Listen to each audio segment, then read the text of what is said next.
Record. Got it.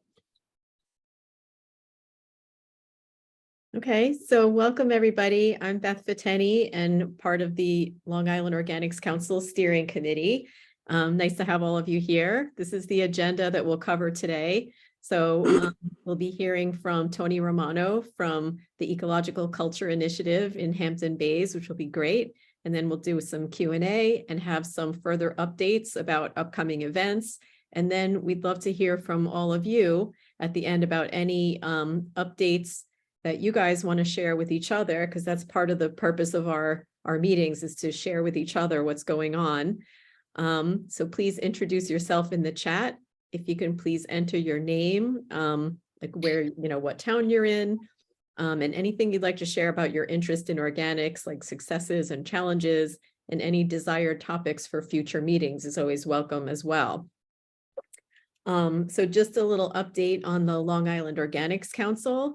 We've been having some great success so far. This is our steering committee with Judy, Joy Doherty, myself, and Francesca Greco. And yes, Francesca and Judy are sisters. That's why they look alike. Our mission is to build a strong network from across Long Island committed to the sustainable management of non-edible organic materials through all scales of composting, anaerobic digestion, and the beneficial use of compost. And before I introduce Tony, I just wanted to mention that we've been really excited to this month actually kick off some work that we've been doing under a grant that we received last year from the Pollution Prevention Institute. And we're starting to work with the town of Riverhead, and we'll be initiating a food scraps drop-off location with the town. So we've been having some meetings over there and just doing some work to determine, what the site will be, where the food scrap drop-off, location will be, organizing like the transportation and what needs to go on to transport the food scraps from the site to some farms, and also initiating some of the work to create the relationships with farms that can receive the compost. So Mark Haubner is on the phone here, and many thanks to him for all of his help in getting that rolling. He's part of the town's, he's part of the town's environmental advisory committee and helping to shepherd all this through, plus other initiatives that the town has, which are really interesting. Maybe Mark, you can update us later, but about doing a curbside pickup pilot program in Calverton. So we also participated in a meeting that was run through, well, basically it had representatives from the 5 East End towns. I forget who was running it, Mark, in Shelter. It was the Environmental Advisory Committee and North Fork Environmental Council. Oh, okay, right. North Fork Environmental Council hosted this great meeting with representatives from all 5 East End towns, looking at how can we start to think about making regional compost for the, the bioregion on the East End of the Peconic area. So really exciting stuff going on. So thank you, everybody. And so I'll just introduce Tony and we'll get the ball rolling. So hello, everybody. Hi. So how many people are on here? We have, I think, 9 participants. Oh, wonderful. Yeah. So Tony is a native Long Islander and a resident of East Quogue since 1998, where he lives with his wife, Laura, and 2 children.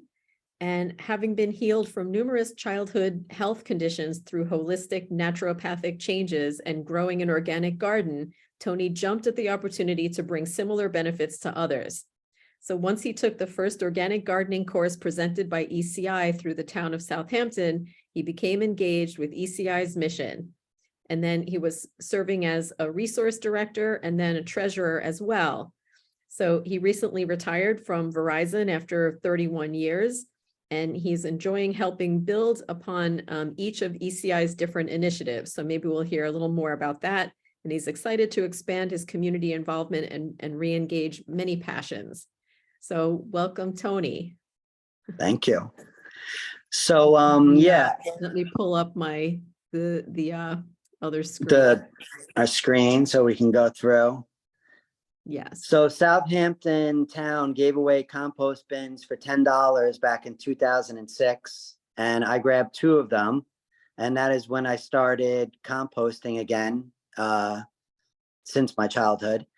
And I have just enjoyed different methods of composting, and that really helped me leapfrog right into this when we tried to get the Hampton Bays schools composting. And then I started the community composting in March of 2020. So at ECI, we're very, very fortunate to have 2 acres of a 10-acre parcel in Hampton Bays at St. Joe's Villa, sharing it with the Sisters of St. Joseph. And at that site, we have a food pantry garden. We have 4 compost bins. We have 4 double beehives. We now have a glass greenhouse, and we do a lot of education on everything ranging from zero waste to growing food and all the above. And we have slowly, just through volunteers, gathered a wonderful group of members to help facilitate all of our initiatives, including farm to table dinners. And we have been striking a chord with the community. And now, thanks to all these great groups popping up and getting motivated and on fire, we are going to plug in and support every nonprofit we can. So you want to start with the slides, Beth?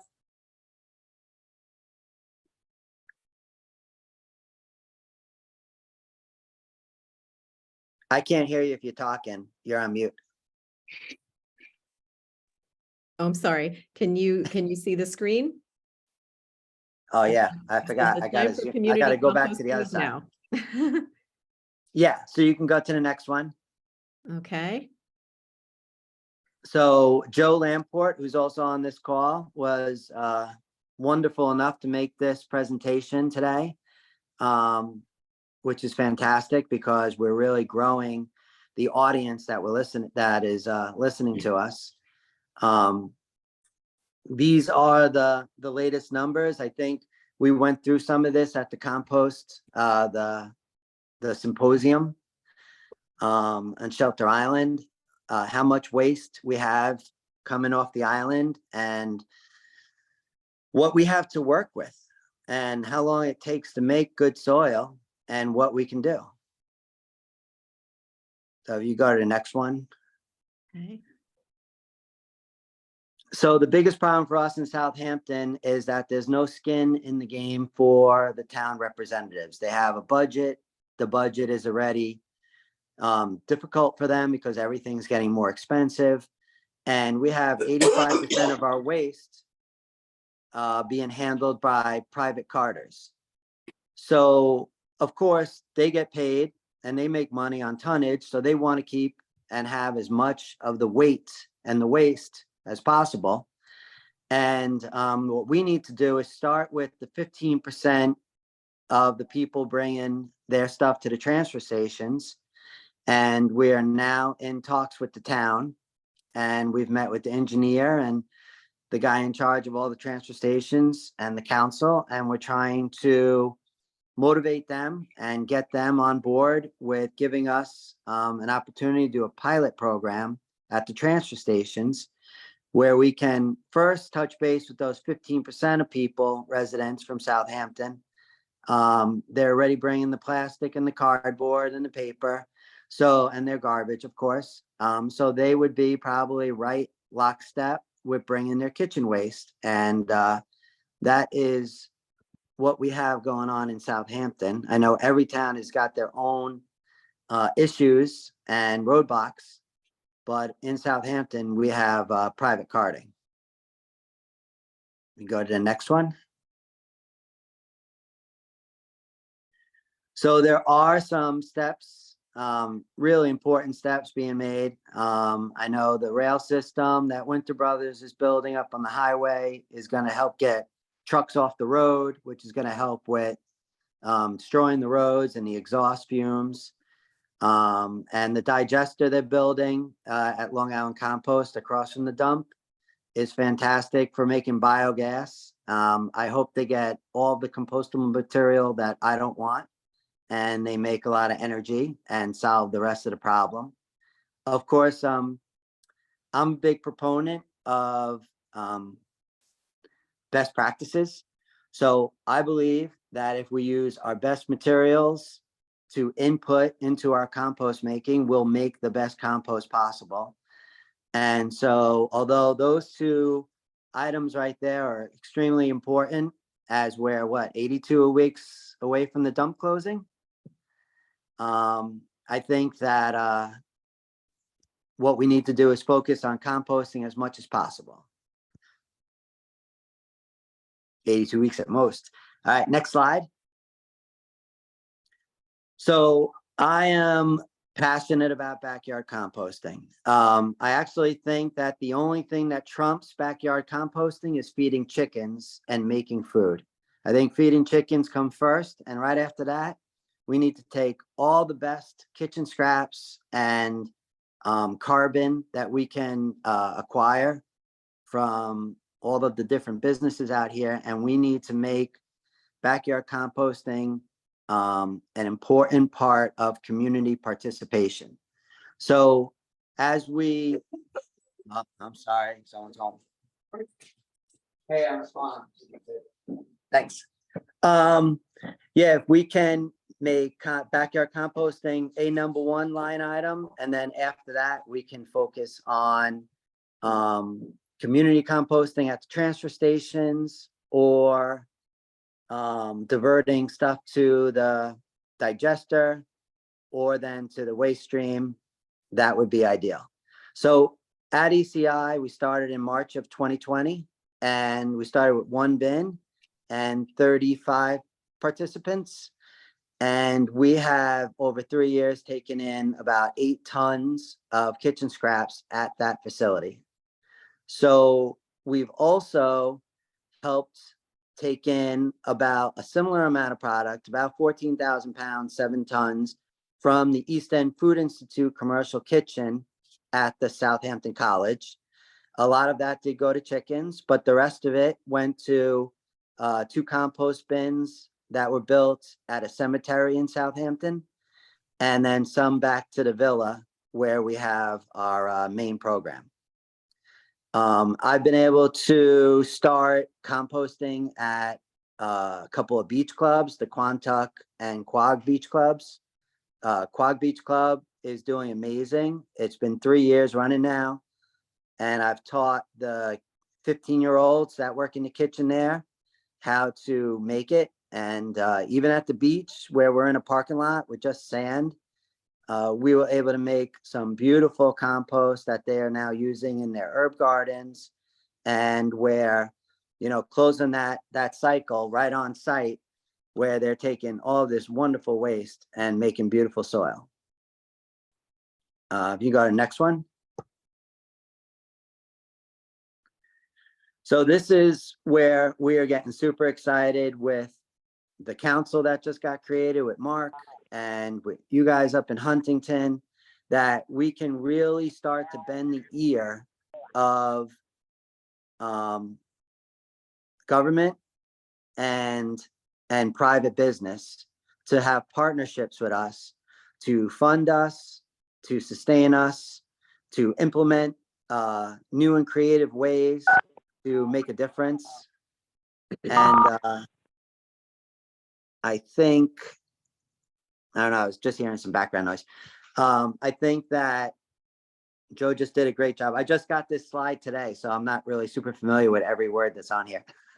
Joe did a wonderful job with this slide, but I'm reading it as I'm talking. So yeah, we actually have a great example in Beth and the council getting money from Rochester, and then bringing that out to Riverhead to help, you know, initiate a program that was a huge success up in Riverhead, which Mark can talk more about. And it really goes to show you what you can do with limited resources, as long as the town is on board. If you get the engineer and you bend his ear, and you get the council people and you get them excited about making something happen, where they don't have to do much work, or it doesn't cost them too much money, or you can show how you can fund it or alleviate their issues, that we can get something started. Next. So this is something that is going to be back in front of Southampton Town this week. We've already met with them once, and we listened to all their concerns. We told them what we'd be able to accomplish, and this is what we hope to roll out in the very near future. Having a pilot program, at least 50 participating households, although I think we could probably get more if we could sustain it. And making a windrow at the transfer station, having the town employees move the waste from the drop-off stop to the windrow, and just cover it with mulch to mitigate any critters or any smell. And then for us to come in with our private contractor and to mix it properly and test it, keep an eye on it, and then for us to screen it and process it so that we can either sell it to support the program, or we can give it away to participants of the program and the community. So we can go to the next one. So that's just a picture of my very first harvest out of my very first bin. We hand screen everything at ECI. We use 1/2-inch screens and then 1/4-inch screens and good gloves. And we just hand screen everything twice. And it is just an amazing product. Everyone who gets the product raves about how good they're growing food or flowers with the compost. And definitely inside our garden, which is 22 beds, all 4 by 20, we do a varied mix of biodynamic, no-till, and hugelculture to show different growing methods and to see which methods are the best. And as we rotate the crops through the garden, we continue to learn best practices as far as growing certain foods and how to amend it and how to nourish the food, which is the most important thing. So at ECI, I'm a little bit different than most people because I'm a big proponent of volunteerism, altruism, and best practices. So we don't do anything for money per se, although funding is very important. We've been very fortunate to do things very cost effective. We give you a metal pail for the cost of the pail, and we only add $10 on to make the compost, to sift the compost, and give you your share back to you. So we've been very fortunate to have wonderful volunteers that help pick up compost from people who are willing to pay $20 extra every 3 months to have a pickup service, which is only $1.50 a week. And we come to your house and we weigh it and bring it to the garden and make the finished product for you. And I think that going forward, it's a good template that we want to, recreate in every town on the East End, North and South Fork, where even though there's different pieces to the pie and different answers to all of our problems, I think if we can find small community operations that have 20 to 30 families involved and 3 to 5 volunteers who maintain it, I think this is best case scenario for growing a program that really makes a difference feasibly and long term, because it's very easy to teach people how to do it, and it's very easy to keep it going because making compost is really not that hard. Think that was about the sum of it. Any questions? Thank So you we can both. do our Q&A after this. If is that the rest of your presentation, Tony? Yeah, That basically is, I try to scale it down. I said a lot of this today to the Southampton schools, and I had a lot of people who didn't know anything about composting on the call. So I had a lot of different avenues of conversation with them. And because it's a school, they have their own, unique concerns, not being there all summer, no one on staff, working with the kids, on-site problems. So I tried to solve some of those problems and open some doors for them today as far as what's doable and what we can facilitate and some answers to their problems. But ultimately, every scenario is different. People have insurance problems. People have drop-off problems where there's no room for a car to park safely, or people, just have varmint concerns that they're going to get rats and stuff like that. My testimonial is I've had this bin going and I have emus and white deer on the property right next to me. The emus are 8 feet away from me at my compost bins, and I have never seen a rat on the property. I've only seen some crows. Same at the Quag Beach Club, only some crows. I don't even get seagulls in my bins. A couple of mice occasionally, but they're doing the work for me as well. I believe that the animals do part of the work. I mean, give the chickens all the good stuff and then bring the chicken manure, and that is another magic ingredient. So I've been fortunate to have a cabinet maker who has given me over 200 garbage bags of maple shavings. Those maple shavings are fantastic for holding air and moisture to help me do more of a cold composting system, because I do composting kind of like with a hugelkultur bend. So I do rotten wood in the bottom. Then I do fresh branches that give off a lot of minerals. Then I do the kitchen waste, the native topsoil, which has a lot of silica, a lot of sand in it, which is great for filtration on the finished product. And then I do the maple shavings, I do the mulch leaves, and it's kind of like a hugelkultur concept to composting, because I'll go there with my thermometer and it'll be 123 degrees, which is perfect. Maybe it's not the 160 degrees that you get at a commercial venue where you can really make a dent in those compostable bags and cups that don't ever disappear for me. But as far as taking the food waste and turning it into the best possible product, the way I'm doing it, I don't turn it like every week. I turn it every 2 weeks, and I only turn it when it needs to be turned. And then I really let nature do most of the work for me. And once you cover stuff up completely, you really don't have an issue with any kind of varmints getting in there, because they don't smell it and they haven't come yet. Now, I know people with chickens have more of a lot of trouble with rats. So if you were composting, you had chickens, well, once they come, you kind of have to, mitigate that either with traps or stopping your operation. So that is something that we're learning as we go in each different, process that we start. But I haven't had any trouble with rats so far. and I see Mark has his hand up.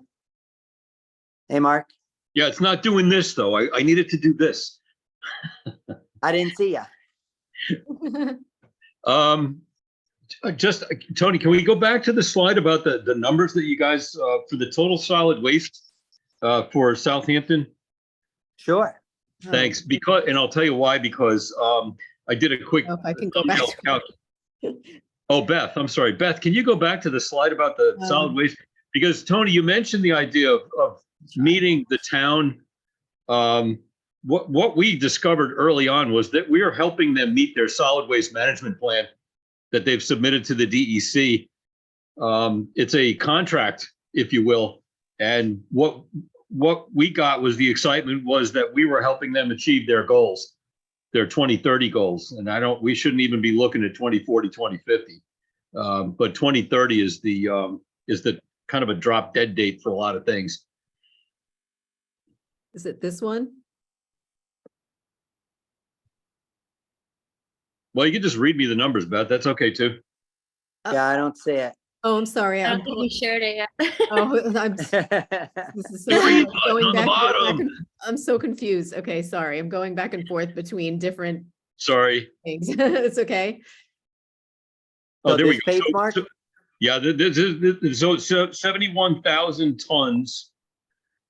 tons per year, and 14 of food scraps, which is about right, divided by, I don't know how many households, but divided by 2.5 people per household, divided by, multiplied by 2 for half a pound per person per day. It's right on the money. Cool. Yeah, no, and the 15% self-haulers are obviously the conscientious people that we need to reach first. Those are the same people that we got to in Southold in 2020. We had 30 families for 30 days.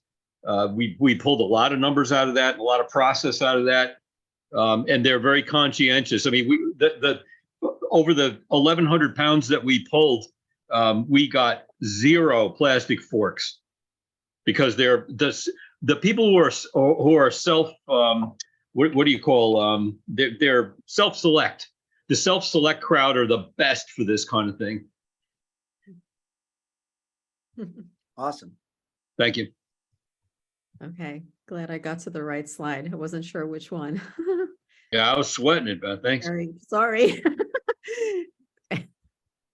Does anyone have any other questions? I did. I was wondering about the hugelkultur. I guess that's the layering that you described. Yeah, so we have a couple of, well, more than a couple, about half of the beds that we have are hugelkultur beds, which are drought resistant. We technically don't need them because we have irrigation, but God forbid something happen. Yeah, hugel is HUGELKULTUR.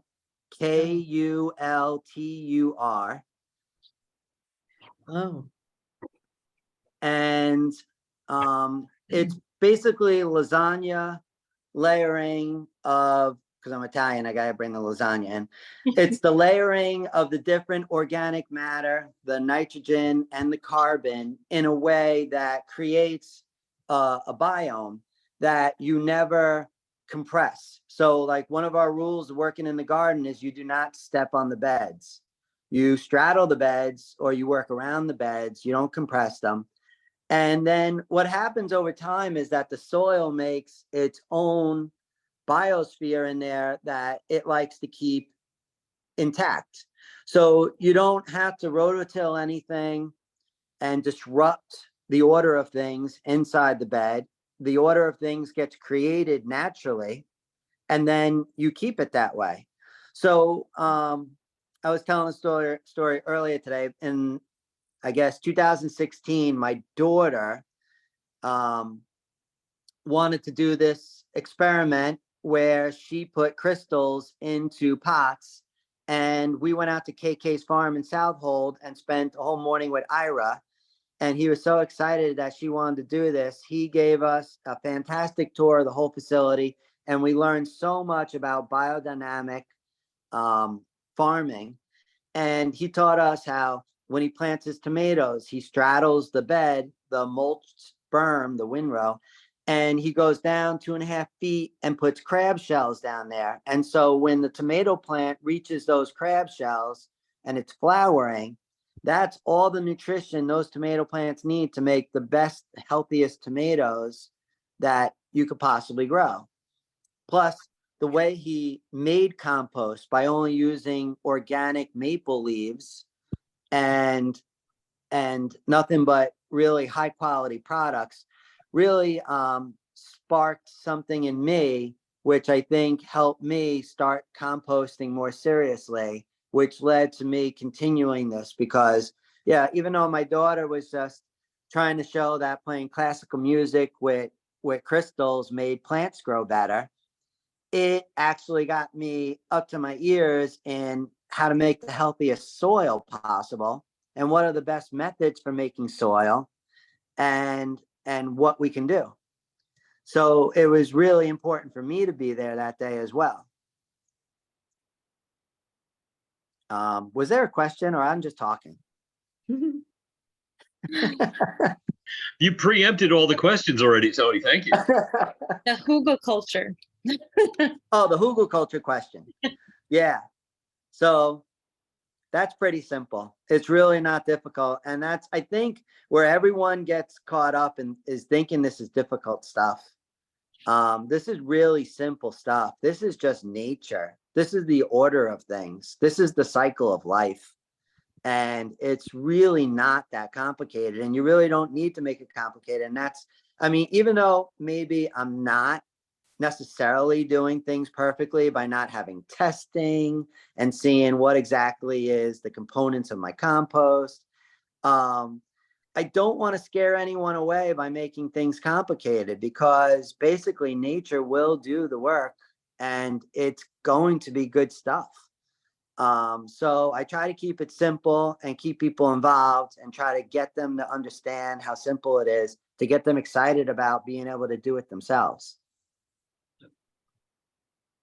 I'm really excited to hear about what you're doing in Southampton, because now we'll have like the two towns together. And, you know, I really am proud of the East End for leading Long Island in this regard, you know, and you guys are lucky to have like farms out there to work with too. Because, you know, originally the Organics Council was going to try to work with the town of Huntington. And the big question was, well, where will the scraps go? Because there is no place to bring them. So that's one advantage you guys have, and I'm glad you're capitalizing on it and everybody's working together. So it's really inspiring because, you know, one of the updates we'll probably mention is like I participate, or we all try to whenever we can, is participate in the New York State Organics Council meetings that's run by NYSAR, the New York State, what's it called? Association of Reduce, Reuse, Recycle. And there's so much going on upstate. There's all these different projects and programs and all that stuff. So now we finally have something to report from Long Island. It's like, woo.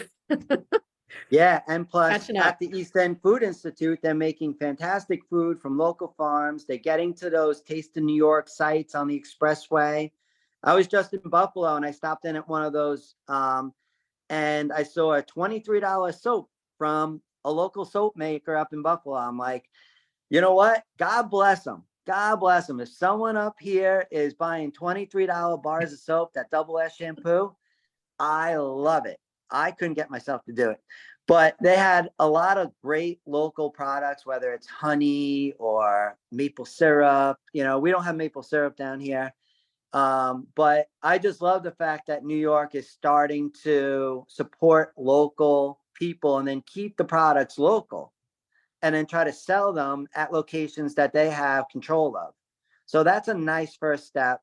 And then, yes, what the council, I've been on all those emails. I haven't participated up in Syracuse or Albany yet, but I do read all their emails, and mostly I've been seeing corporate sponsors and big players, you know, kind of running it. But I think it's got an important part of this whole mission of ours to have everyone on board, even if you need to make money doing it. And it is good that they're doing it. I mean, what they're doing in the city is actually blowing me away. Like how much money and how much they do in the city is just insane. So Those automatic composter like bins, the ones that you have to unlock with an app, right? Yeah, the bins that lock, the smaller brown bins for the businesses. Me and Joe went to Long Island City earlier in the year to visit the big reuse under the Queensboro Bridge. And they're doing 1 million pounds a year in out of those 58 green markets. And they are just making an absolute beautiful product that they're giving back to the Forest Service, which does all the parks and everything. So they're putting good stuff back into the community that they're getting. And I mean, New York City says they're only collecting 0.01% of what they hope to collect, which is tremendous. Like, could you imagine if we get both ends of the kitchen of all these businesses and we find a home for even the fog? We put the fog into an anaerobic digester and make biogas out of the stuff we don't want in our backyard bins. or our Fog best is fat, fat, oil, and grease. oil and grease. Yeah. So, I mean, I take some fish, I take some kelp, I take some bones, and I do use it at my house, and they break down nicely. But I haven't really done much of that at the garden. I've kept it the garden waste, and then the input from the community members, and the input from the commercial kitchen. And that's what I've been mostly using to show that you can make a wonderful product quite easily.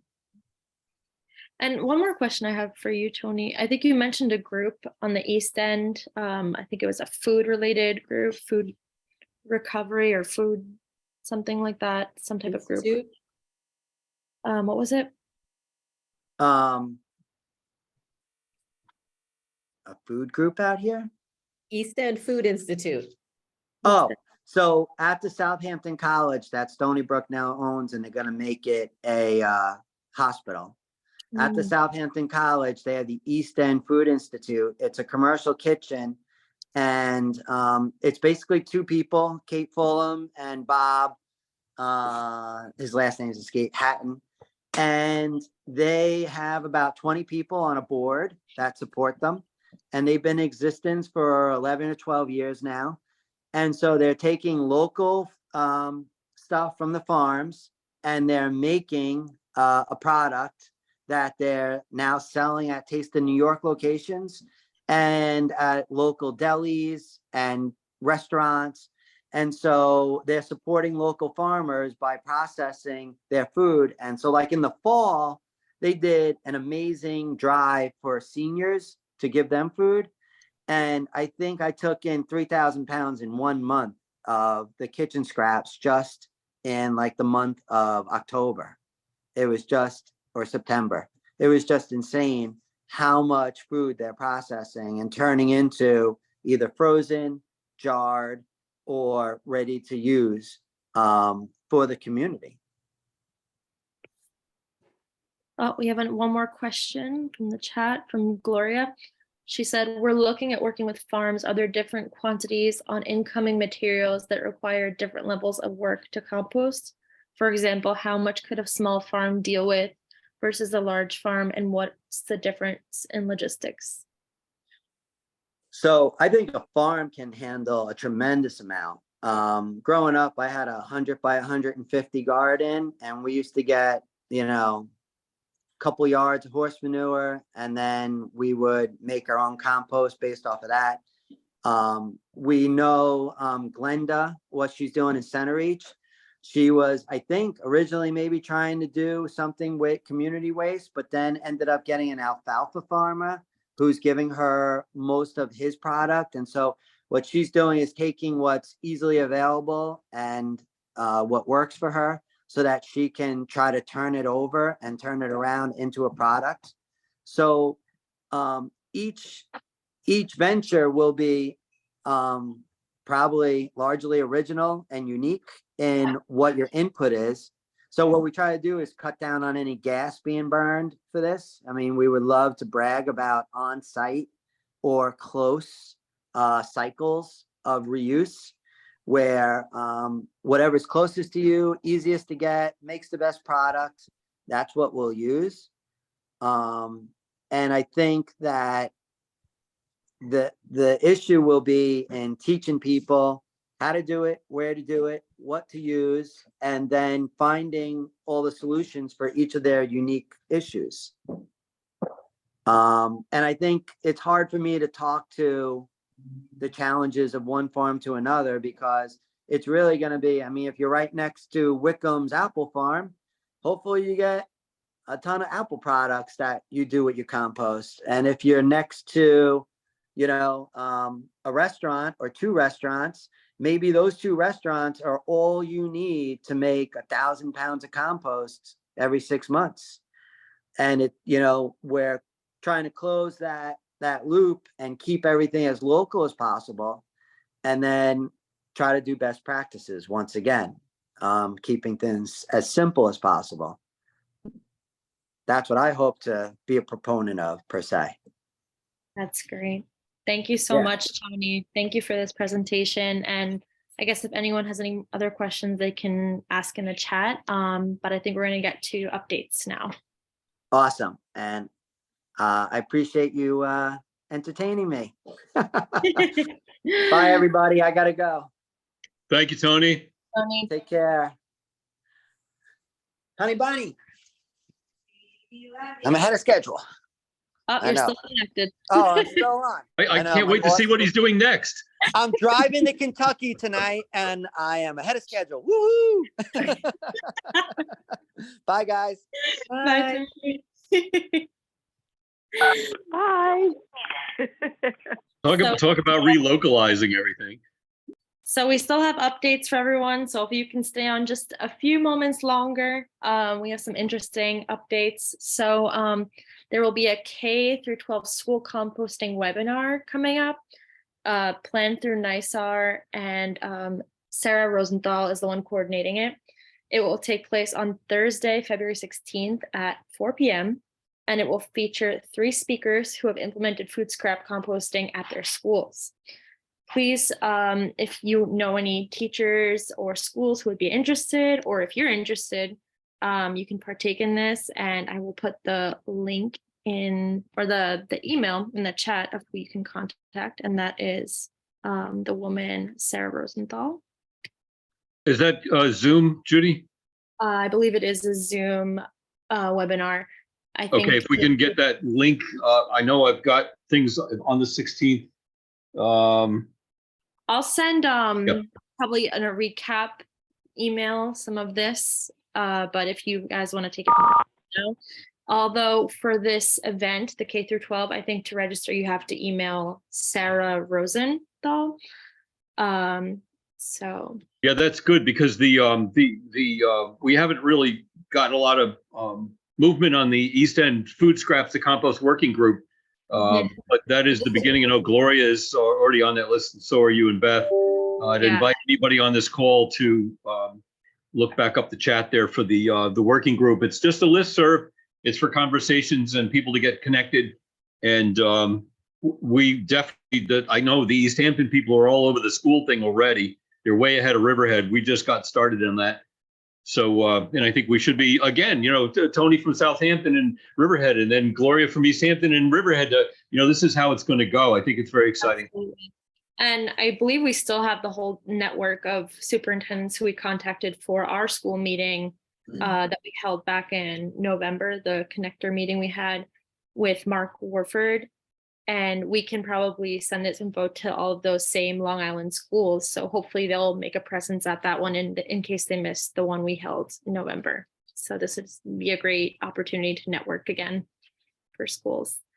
Thankfully, we got good feedback on that meeting, and that some people were talking to each other afterwards. So it was like, great, something's coming from it. But yeah, we should definitely send to that school list.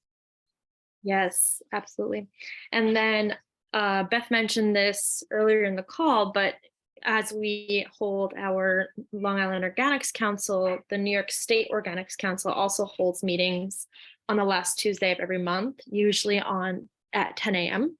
And if you're interested in attending those meetings, you can email Jesse Kearns at the email I just dropped in the chat to get updates for New York State, which is very helpful because, Long Island, we're also part of New York State. So we're all interconnected, and they have really interesting webinars that they offer sometimes, including that K through 12 meeting that I mentioned. I know about that because I'm in that network. So if you want to get direct updates from them as well, sometimes, we can't always catch everything, but if you're interested, you can email Jesse. Next, we have the New York State Organic Summit. Very exciting. They have it yearly. It's hosted by NISAR as well. And the early bird special is going to be ending March 1st for the hotel. So I can drop the link here for that. In Syracuse, by the way. Oh, yes, it's in Syracuse. So it is a little bit of a trip, but it is worth it from everyone I've heard who has gone. And the summit, unfortunately, I did not write it in the slides. It will be taking place, Beth, April 3rd, I believe. 3rd through the 5th. through the 5th, yes. So Monday And- through Wednesday. Yes, and the early bird special for the conference will be ending March 8th. And then I'm also sending the link in the chat for the conference link. So one is the hotel, one is for the actual conference. Yeah, Then, some of us are registered, by the way, and we're organizing some carpools, so just be in touch. yes, if you're a Long Islander and you want to get up there, maybe we can set up a little carpool together. Yeah, we're hoping to pick up the Park City guy from Park City from Bridgeport, young guy that's doing composting in a parking lot right now. So we're hoping to pick him up on the way up. That's exciting. Good network we have. I went last year and it was so interesting. I learned a ton, and it's like all the composting people from New York State are there, and they have vendors and everything. It's really great. Yes. And then another thing that's coming up is International Compost Awareness Week. It's still a little ways away, but it will be May 17th to 13th. So we want to start brainstorming activities we can plan for that week. Last year, we planned a compost site visit with With Glenda Grounds for Appeal. Romano at Grounds for Appeal. And it was very insightful. And, you get to see what she's doing on her composting site. And, she'll tell you a little bit about everything she's done so far. So we want to do something similar this year. We also did a webinar, I believe, and we showed what was that?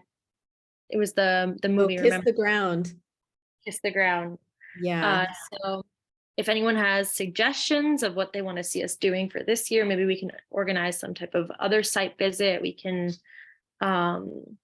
maybe do something similar to what we did last year. Or if you have new ideas, maybe we can partner with other organizations, do some type of a big event to get Long Island involved. And we'll be sharing a lot of information about composting in general on our social media. So please feel free to share all of that with your contacts too. Yes. There's like a whole, it's not NISAR, but it's actually an organization, the International Compost Awareness Week. They're called ICAW. They come up with a cache of social media posts that we can all share. Yes, I actually just sent the link so that flyer and the slide that you see, that's just a part of it that I could get to fit, but it's a bit bigger and it's really nicely illustrated. But they have a contest that they actually have to make that flyer every year for International Compost Awareness Week. So it's nice. They support local artists as well. So next slide, just some other local updates.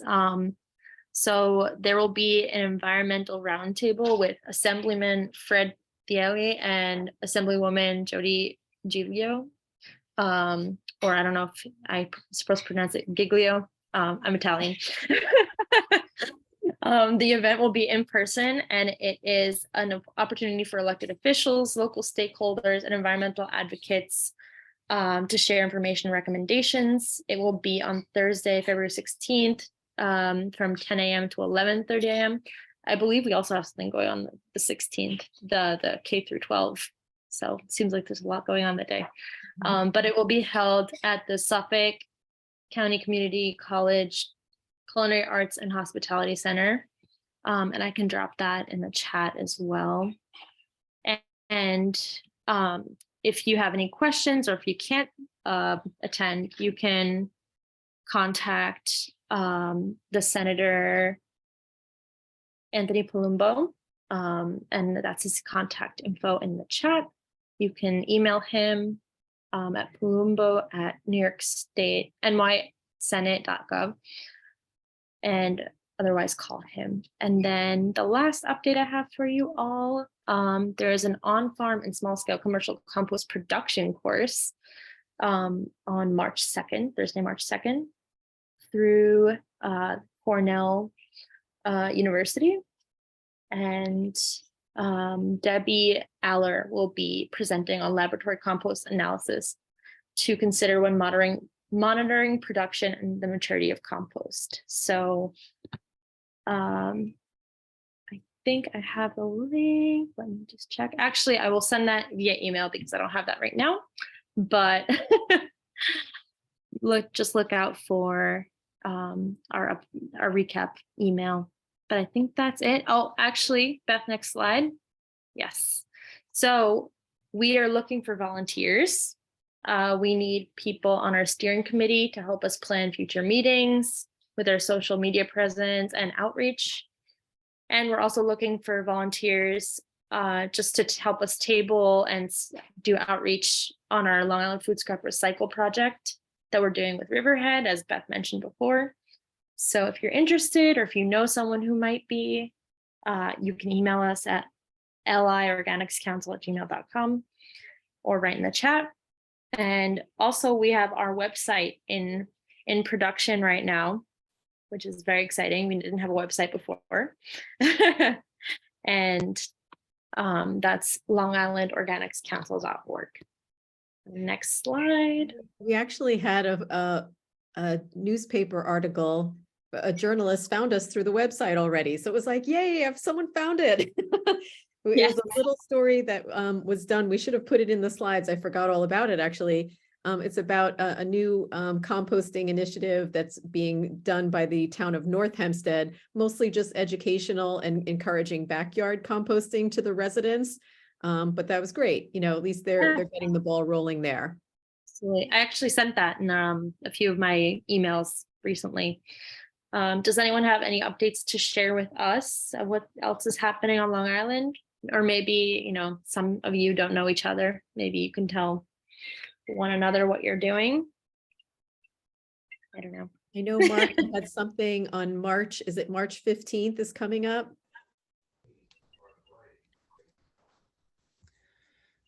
Yeah. Oh, thank you thank you. Says I'm still muted. Is that true? Yeah, we can hear you. So I'm not still muted. Okay. So yeah. So March 15th is the Liblet breakfast. It's not the breakfast. Sorry. The breakfast is in October. Liblet was a fellow that worked over in Stony Brook at some level on the solid waste side. It's a memorial fund that started and they continue, and they have several meetings a year. But the one we're talking about on the 15th at 8:30 in the morning is going to be at the school like we just did. Beth was there at the last one, and Karen, I don't see her. Bloomer was with us. Will Flower, Kenny Rothwell, and we're all working on a different project, which we'll talk about some other time. But we've been asked to present our thoughts on how we can stop managing solid waste and actually deal with it in a circular way. Food scraps, of course, is recovery and reuse. It's not reduction. So they're looking more for the idea of reduction. And I know we're specifically looking to get into, like Tony talked about, the New York, the I Love New York stops on the interstate. We have one by Deer Park, I guess, on the expressway. It's all New York items. There's no Coca-Cola in there. And looking to start using our glass. Glass is a big deal because we're not able to give it away. We have to pay to get rid of it. So we're very distressed about that they're crushing it and capping the landfill in Brookhaven with it instead of, I mean, my God. So anyway, sorry. So getting all excited here. So yeah, so looking for small businesses. We've got the idea of micro haulers to start peddling organic scraps, resources, especially in the gated communities. We're finding they don't have the liberty of dumping food scraps into their backyard and making compost. There's a lot of laws and rules and bylaws that go along with the homeowners associations. So we're in contact with them, and it would be a perfect thing for a small business, a young person, start triking that stuff out and bring it to a local farm. Relocalization is got a lot of benefits to it. And I know, listen to Tony, if you had 30 families and 5 restaurants around an area, this is what we're dealing with in Huntington right now. Exactly that, 30 families and 5 restaurants right to Cornell, to their farm. So relocalization is a very strong component of what we're working on. Great, thank you. Yeah, and in East Hampton, we're really looking at working with the CSAs at farms. So when people go anyway to pick up their CSA, they can drop off their food scraps. So we're That's a looking great at idea. a pilot program for this summer in the town of East Hampton, and Kate Rogers she's on the town board and is also sort of leading this, and she's also looking at the leases the town does with farmers of having composting as part of the lease requirements. And possible acceptance of compost as part of the lease requirements. Oh, that's interesting. That is really interesting. Yeah, and back to the first point, in New York City, that's what they do. They collect food scraps at all the farmers markets. So people are coming to buy their vegetables and bringing their food scraps from their apartments, and then it's picked up, and it's just great. So that's one of the goals that the Long Island Organics Council that we have. It's just a matter of capacity. We have to try and reach out to all these farmers markets and form those relationships. So if anyone knows anyone, actually, I'm doing a community. I'm starting to work on putting together a community table at the farmers markets, and I don't know yet whether it's better to do it as a town advisory board, the Energy and Sustainability Committee, or as Rewild Long Island East End. But at that table, I'm also proposing that we have some bins so we can collect scraps. So it's looking like it'll work at the 3 different farmers markets in our area. Right now, I'm trying to get maybe a 4th. yay. But it's all in process. Nothing is finalized. Gloria, if you wear you're wearing 3 hats when you walk in. I'm doing this all the time now. So you are a nonprofit, you're part of the municipality, and you're part of something else. So that when you go for your grants, oh, look who we are. And then when you go for something else, it's, oh, look who we are. So I think you've opened up the opportunities by being those 3 things when you get there. And you can pick and choose who you want to be at a particular presentation, or you go to the Kiwanis as the Real Wild, but you go to the grant foundation, the grant funding for as the sustainability committee. So I think you've got it all there. And Karen has her hand raised. Yeah, hi, Karen DeFranzo. I'm from the East Hampton High School. And I'm working with Aubrey Peterson. Our clubs are working together, Environmental Awareness and the Garden Club. And our students want to start composting. That's why I'm here, to see if I can get information, because I've done composting in the past at the elementary school. But with just a little turn thing, barrel type composter. So I'm I just want to get as much information as I possibly can on how to start composting at the high school. They hope to gather it from the cafeteria and from the cooking classes. So I'm just trying to get information. It's a little daunting. I'm not an expert. I know usually it's the 70-30 mix. And of course we don't.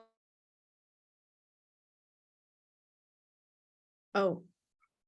I think your audio cut out, Yep. Karen. Yeah, you dropped out, Karen. Your audio is cut out for some reason. I don't know if it's your internet. So anyway, they're concerned about rats, of course. So just as much information as I possibly can. I'm just trying to. Did you attend our meeting in November, Karen? I did. Was that the green?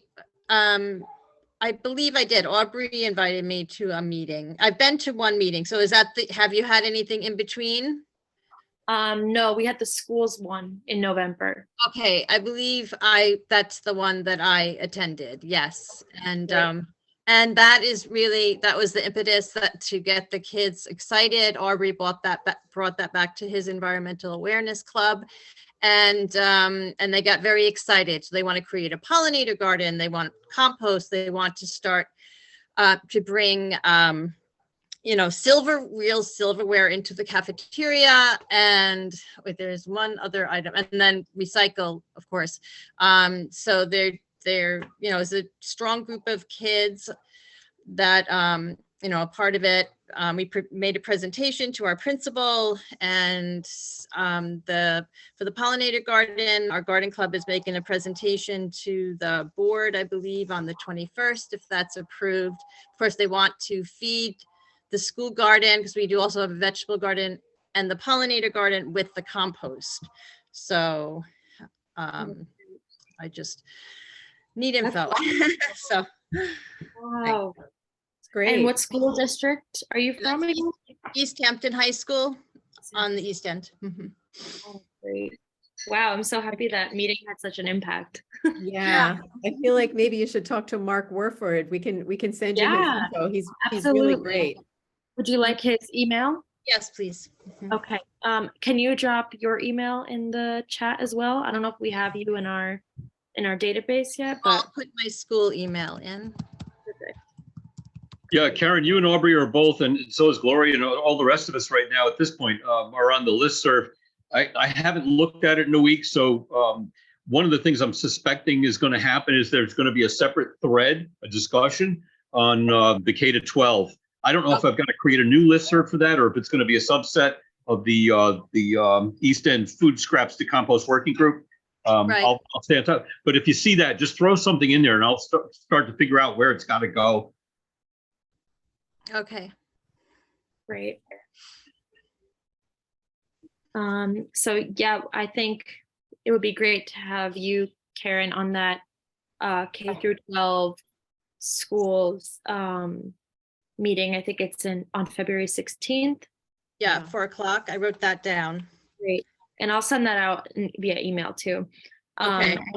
We'll connect you with Mark Warford as well, because he'll probably be able to answer any, direct questions and best practices for you Mm-hmm.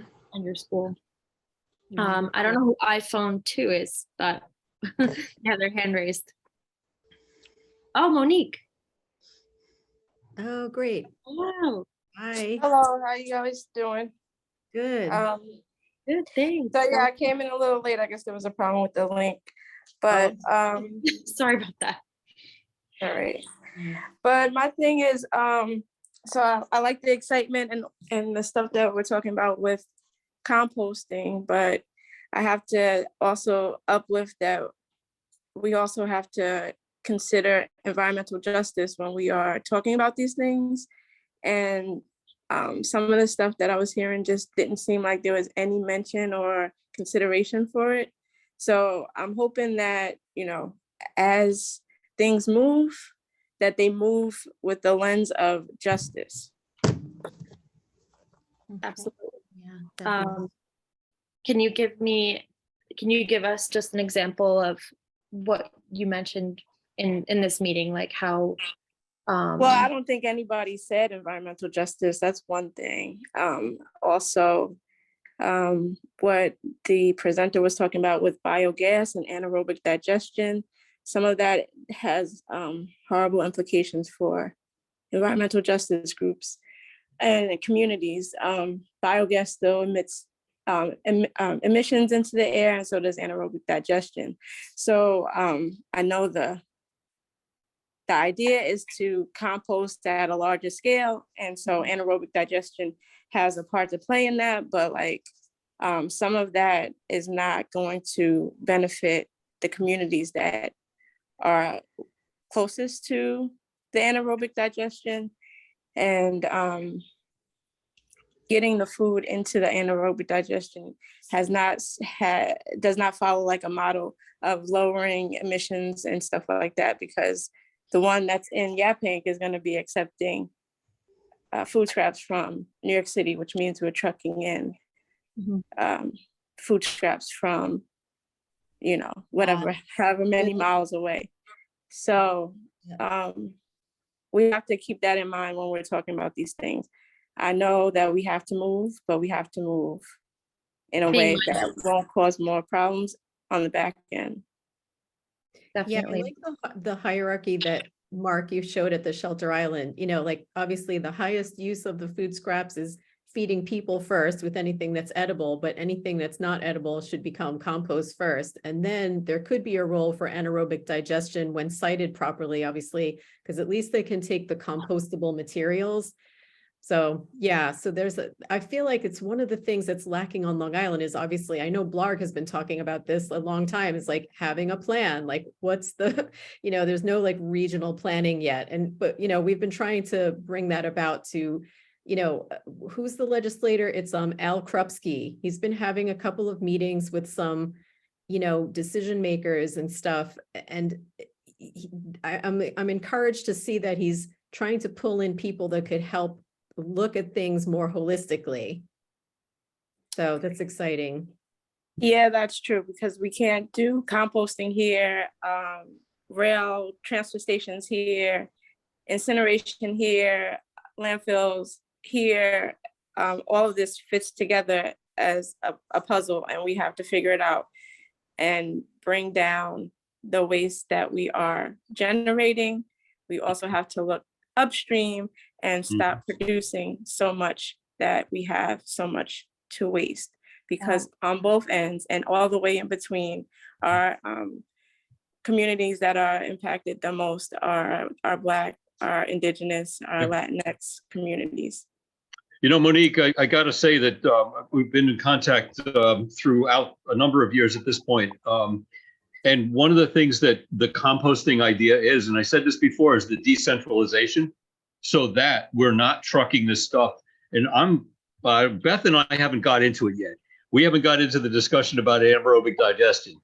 I think it's going to be necessary because there's so much of it. We're talking about residential for the two counties, Suffolk and Nassau. There's 750 tons a day just from food scraps from residential, right? It's a lot. And we're not going to be able to compost all that. And I don't want to truck it from, I don't know, the west end of Nassau.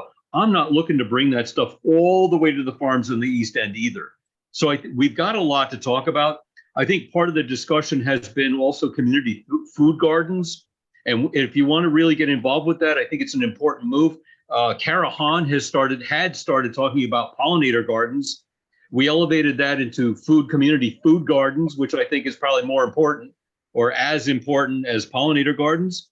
Yeah, we've talked to Kara Hahn good. and helped her with her legislation on orphan lots, because we do have a composting program in North Belport that she could have visited. So, that's how we started that garden. Good. Was through a lot that was, We wanted to ask you guys to present about it actually at one of the upcoming. I was just gonna, you beat me to it, Beth. I was gonna say to Monique that, I had been in touch with Abena, I think, about having her speak at one of our meetings. I think it didn't work out for November. I think we were planning for it, but it just didn't happen. But I definitely would love to have Blarg as a spotlight for one of our future meetings, whether it's the next one in 2 months or maybe in the spring, later in the spring. But maybe if you want, we can coordinate and have someone from Blarg represent, or multiple people even, and talk about what you're doing in the community and how maybe everyone can help and be more mindful of these issues, because these are very important issues as well. And I think, like everyone else was saying, having localized groups, community groups, and not trucking things from other places, or trucking things off to farther places. What good is all the environmental work we're doing if it's going to be trucked off so far away that it almost offsets the good that we're doing. Let me throw something else into, Monique. We're involved with the money part of this thing at this point. The the Climate Leadership and Community Protection Act, the CLCPA, has come out and said that 35% of the money that we get from grants has to go to EJ areas. So we're very excited about that Riverhead, because we have 3. We're not going to have any problem spending the money in that respect. So we're very aware. Also, they're pushing that. I read recently that they're going to be pushing that to 40%. And beyond that, the USDA has got a big pot of money coming at us for food scrap and composting and all the rest of that. And energy. I don't want to ignore the energy part of this thing either. And the EPA is coming out with a national food scrap law very soon. And they're talking about they've got $400 million in a pot right now to use, and they're looking at 50% for the environmental justice areas. So we're very mindful of that. I don't know how to say it any better, but just being mindful and making sure that it's holistic. We're using the term holistic. Inclusive. I mean, but I'm going to ask you. You've already started. If you've started working with Carahan on a community garden, we need to replicate that in Riverhead. We don't. I think we've got one, but it's not food. It needs to be food. Another part of what we're doing, and I was at the New York City Zero Waste Academy from the sanitation department is doing an extremely ambitious job right now. And one of the things that I learned the other day that just kind of blew me away is that we're wasting so much. Why aren't we working at reduction first rather than recovery and reuse, which is just recycling? It's collecting your cans, it's collecting your food. It's not getting at the root of the problem. So I went to the library the other day and pulled the list of all the Riverhead food banks. There's 2 soup kitchens and there are 10 food banks. And it didn't seem like a lot to me. It seems there should be more. But I don't think we're doing the right job at getting to the grocery stores, to TGI Fridays, to getting to the hotels, to get the food to the people first. So I think I'm going to be taking a sharp left turn this week in figuring out how to reduce this and so feed yourself. So the ilsr.org address that I put in there, their hierarchy is very, very much different than the EPA. So we're talking about feed yourself, feed others. And I think we're going to start looking at that a lot more closely in the next few months. Mhm. Yeah, I mean, also the food, that's the Suffolk County Food Council. What is it? The food, yeah, I think it's called the Food Council. I presented there. I mean, if they're a working group, they need to be doing some of this regulation stuff. And just where we do composting, someone was saying something about farmers markets, like, Yeah. which is great. And I 100% believe that needs to happen. But a lot of people only get their food from grocery stores. Mhm. So Yep. if you get your food from the grocery store, you should also be able to do that kind of exchange. You know, that's a good point. And, you know, at the grocery stores, they actually have bag collections, like for film, plastic Mhm. film and stuff. So why can't they have composting there as well? I mean, obviously a huge part of that will be educating. There will probably need to be someone on site to monitor it. Mhm. You know, Which is jobs. So Exactly. again, composting creates a lot of jobs because it's a lot of work. It's not easy. You know, especially if it's done it doesn't in a way have to be regulatory only, because that's the back end of people who aren't going to do it unless you regulate it. We're trying to get this from the front end up so it becomes a social norm, so that we don't waste the food because it's not right.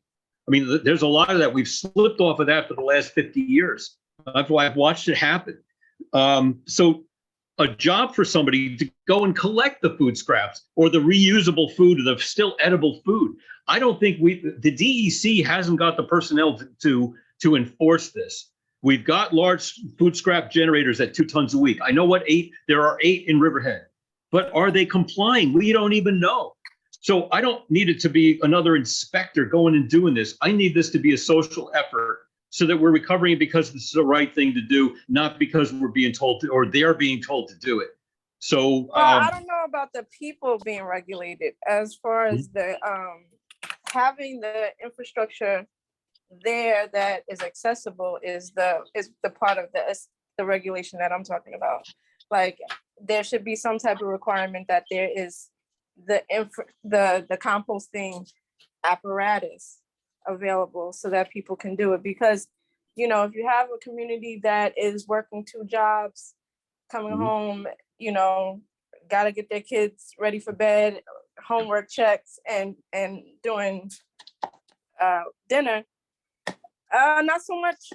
It's not so much that they don't want to compost; they don't have the time. So that's right. there's got to be some way that it's accessible to people who are of different socioeconomic backgrounds and also abilities. Like a lot of the work that we do at our composting site is very labor intensive, and we don't really have any mitigation for people who have different abilities, whether they can compost and chop up food scraps or not, you know. So there has to be some other mechanisms that help out with that. Well, that's we need the input. That's again, it's community engagement. I said this at town hall last night. We got all these people get up and said, "Oh, you can't tell me how much water to use on my lawn." It's like, where were you guys like 6 months ago when we started talking about this? Why are you waiting until the last second? Not that you are doing that, not at all, Monique. I'm just saying that we as a group need to be ahead of this thing, and I think that's why we're here. Definitely. And one thing that everyone kind of made me think about is, you know, getting, you know, restaurants, supermarkets, the businesses involved.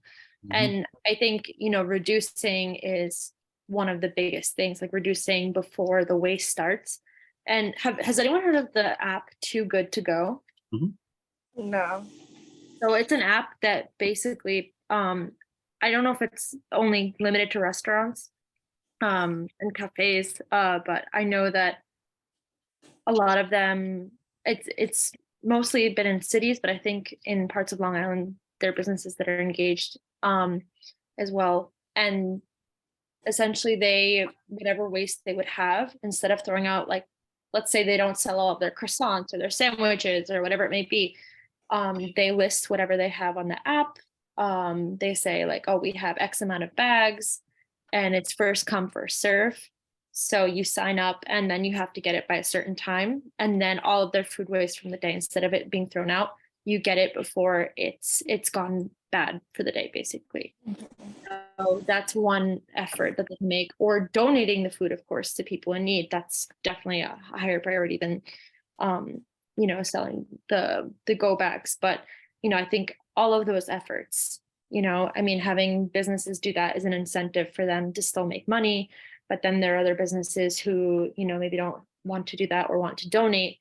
But I think the food scrap, food donation and food scrap recycling law that New York State passed is going to have a hand in helping with that. But, you know, right now it's cracked down on the larger businesses, but they need to keep cracking down to the little business as well. Yeah, that schedule was released a couple of weeks ago, so that the large generators of 2 tons a week was last year, and this year they're going to a 1 ton a week next year. The year after that, it's a half a ton a week. Then they're going to go to the nursing homes and hospitals, and then schools. And then they're going to require it from residential by 2028. Well, this is too late already. This is what, again, why we're here, to get ahead of this thing and make it a social norm. This is the behavior problem that we've got, and education awareness has to be part of that, way up front, and a lot of it, and over and over and over. Absolutely. And also that point that Judy just made about incentives. Like people will move with incentive, you know. Doom and gloom usually doesn't move people because everybody thinks that, you know, we're all gonna die anyway. But I feel like that every third day, so it's okay. Yeah. So yeah, any ways that we can incentivize and make things easier for people to actually change the cultural norms. It takes many efforts, many different, you know, target different efforts. You know, Yeah, Monique, for my Go ahead. town, I actually calculated how much we're spending approximately on food scraps. So just look at your garbage that's being hauled away, multiply it by 22 or 25%, and then you can find out online how much your locality is pretty much paying ballpark to have garbage hauled. So the town of East Hampton is paying somewhere around $375,000 a year to haul food scraps, based on that calculation. So. Yeah, that's- we're at out of the 150, it's our tipping fees for Riverhead are $95 a ton, and it's 150,000 a month. So take away even 20% of that. You're talking about, $30,000 a month, $360,000 a year just in food scraps. And to recover that. But again, going back to the idea of not just reduction, but as far as recovery, the edible stuff. I mean, maybe one of the films we should show, and I'll have to dig it up. It's the guy, he and his wife spent a year dumpster diving, and they took all the food out of the dumpsters and they laid it out on a big tarp in the middle of the square, in the middle of parks, town squares and parks. And it was appalling. It's just appalling. Feeding 50 or 100 people a day with this stuff. So Yeah, we like- didn't do that exactly, but we did do a waste audit in town of Brookhaven. So we Mhm. audited like 6 different waste districts, mhm. and majority of that stuff was food. Yep. And plastic that couldn't be recycled. Yep, I know it. And if you can take 1, 2, and 5, and that's all you put in the bucket, and then we got to talk about people who are going to be cheating and the people who are going to be finding, other ways not to do it. I mean, these are all the things we've got to talk about, Monique. I really, and your input about people with 2 jobs and kids and school and homework and all the rest of it, all that's got to be part of the discussion. And I don't think you're going to do the Too Good to Go app at 10:30 at night to go grab a half a dozen bagels. I don't think that's realistic either, right? So let's work on this. Let's figure it out. And every district and every community is going to be different. I mean, Gloria, we talked about this at the summit, the mini summit. It's going to be 100 different solutions for 100 different towns. And I read another thing that the idea of going to the ideal town for zero waste, you're not going to find it. Right? Fort Collins has got one thing. Seattle's got another. I mean, nothing is going to be the right exact fit. Maybe 70%. Maybe we can find some templates that we can use that are 70% and expand them into your community, my community, their community. But we got to work on this together, Monique. I'd be very excited to work with you. Yeah, I try to keep up with the emails here, but I can't always get on the call. Definitely. And Monique, I don't know if it's on my tab, but if you can send me your email, I don't know if I have you already in our email list, I but have it from when you guys were Yeah, on the you radio show, unless it's changed. Yeah. great. Yeah, I want to contact you and Abhinav soon. Maybe we can set up you for one of our next meetings. That would be great to have you guys, talk to everyone and educate everyone about what's going on and maybe get people on board. Sounds good. All right, I'm still trying to cook, so let me get off this phone call. Speaking of that, Yeah, we went over, That's but I actually love the fair. enthusiasm of this group. We always go over it, but I know. I I know. can talk It was about a great this forever, conversation. so it's horrible. That's why I try not to talk too much. no, we need to hear from you, Monique. This is the point. This is the point. Absolutely. Thank you so much for Thanks, everybody. All right, Thank bye-bye. Everyone. sharing. bye.